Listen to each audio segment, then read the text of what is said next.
ఆదివాసీ హక్కుల సంఘీభావ వేదిక తరపున నిర్వహిస్తున్నటువంటి సభ అధ్యక్షులు ఆచార్యులు హరిగోపాల్ సారు, మరి అందరికీ వందనాలు.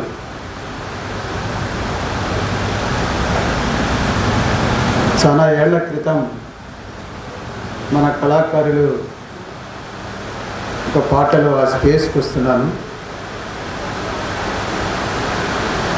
అడవి తల్లి గుండెలోన పూలన్నలో ఆ పూలలు లేరుకుంటూ పూలన్నలో కొండ గుట్టి గుట్ట కొట్టి పూలన్నలో వాళ్ళు పంటలెన్నో తీసినారు పూలన్నలో అని సాగుతూ ఆ పాట చివరగా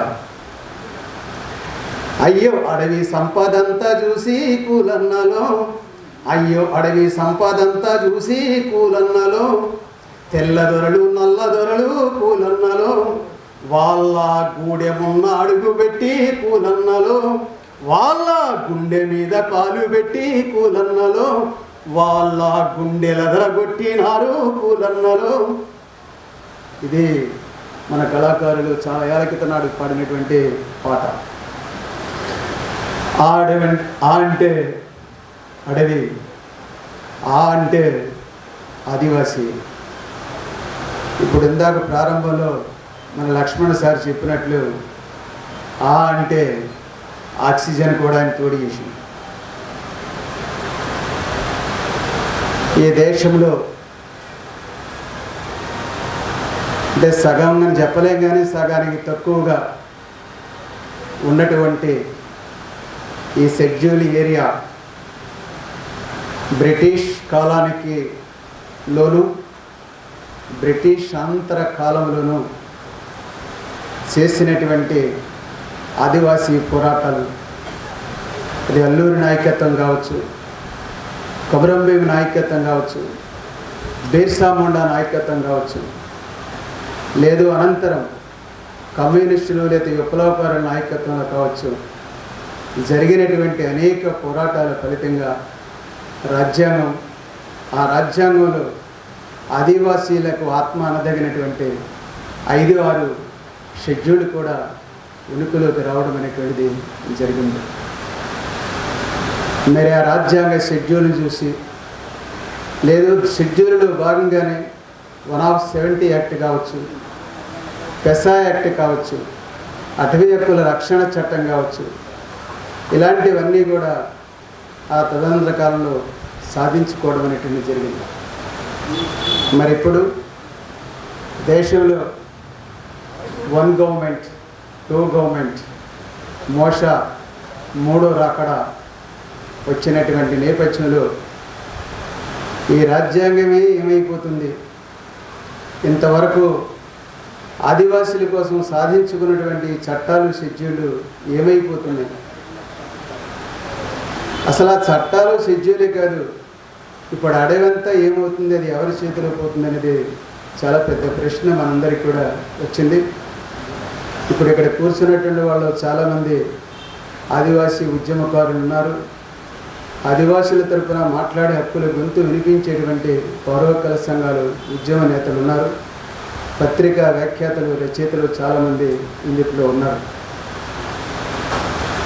ఈవేళ మధ్య భారతంలో నేను సోషల్ స్టడీ టీచర్ని, పాఠం చెబితే ఈ మధ్య భారతదేశంలో ఉన్నటువంటి విలువైనటువంటి ఖనిజ సంపద గురించి చెప్తూ ఉండేవాళ్ళు. ఇప్పుడు ఈ మధ్య భారత్లో జరుగుతున్నటువంటి ఈ ఫ్యాసిస్ట్ ప్రభుత్వం చేస్తున్నటువంటి హింసాకాండ ఏం జరుగుతుంది అసలు అనేటువంటిది చాలామందికి తెలియదు. ఇక్కడ చాలామంది ఉపాధ్యాయులు, నేను కూడా ఉపాధ్యాయ సంఘానికి, ఇప్పుడు మేము కూడా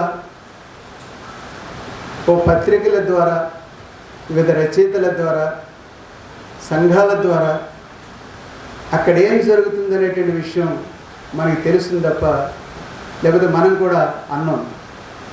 అంటే ఇంత దారుణ హింస జరుగుతుందా, ఇంత దుర్మార్గమైన హింసాకాండ జరుగుతుందా, అసలు ఏమిటి ప్రభుత్వం, అసలు ఎవరి మీద యుద్ధం చేస్తుంది?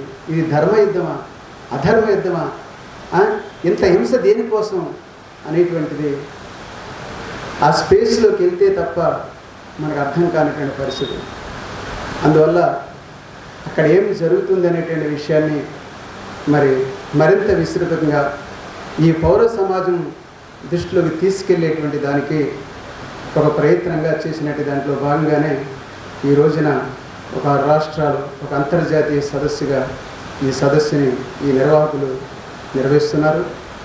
ఇప్పటికీ అక్కడ జరుగుతున్నటువంటిది ఏంటో ఇక్కడ కూర్చున్నటువంటి వాళ్ళకి చాలామందికి తెలుసు. అయినా విశాలమైనటువంటి ప్రపంచానికి ఈ యొక్క మారణకాండ తెలియాల్సినటువంటి అవసరం ఉంది. అడవి అంటే ఆదివాసి, అడవికి ఆదివాసులకి ఉన్నటువంటి సంబంధం అవినాభావ సంబంధం, ఒక ఆదిమ సమాజం, ఒక ఆదిమ సంస్కృతి.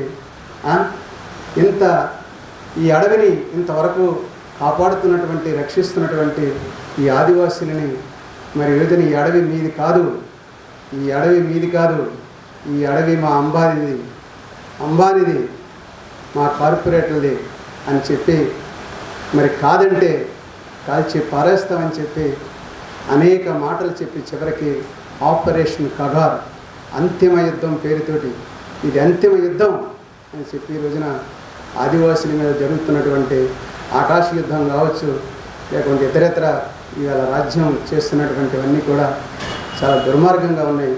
దీనికి మనందరి సంఘీభావం, మీరు ఒంటరి కాదు, మీ వెంట మేము ఉన్నాం, మీ వెనక మేము ఉన్నాం, మీ జంటగా మేము ఉన్నాం అని చెప్పి ఈ యొక్క మా సంఘీభావాన్ని తెలియజేస్తున్నామని చెప్పి ఈ సదస్సు నిర్వహిస్తున్నటువంటి నిర్వాహకులకి అభినందనలు, ధన్యవాదాలు తెలియజేస్తూ దీన్ని మరింత విస్తృతంగా ప్రజల్లోకి తీసుకెళ్లేదానికి, మరింత సంఘీభావం కూడగట్టేదానికి ఈ సదస్సు తోడ్పడుతుందని చెప్పి ఆకాంక్షిస్తూ ఆంధ్రప్రదేశ్ శాసన మండలిలో ప్రోగ్రెసివ్ డెమోక్రటిక్ ఫ్రంట్ తరఫున ఇవాళ ఆదివాసీలకు సంబంధించిన జరిగిన చర్చలో కానీ ఇతరత్ర కానీ మాకు మేము నేను కానీ లక్ష్మణరావు గారు కానీ ఈ విషయాలని కూడా జోక్యం చేసుకుంటున్నామని చెప్పి కూడా తెలియజేస్తూ అందరికీ సెలవు.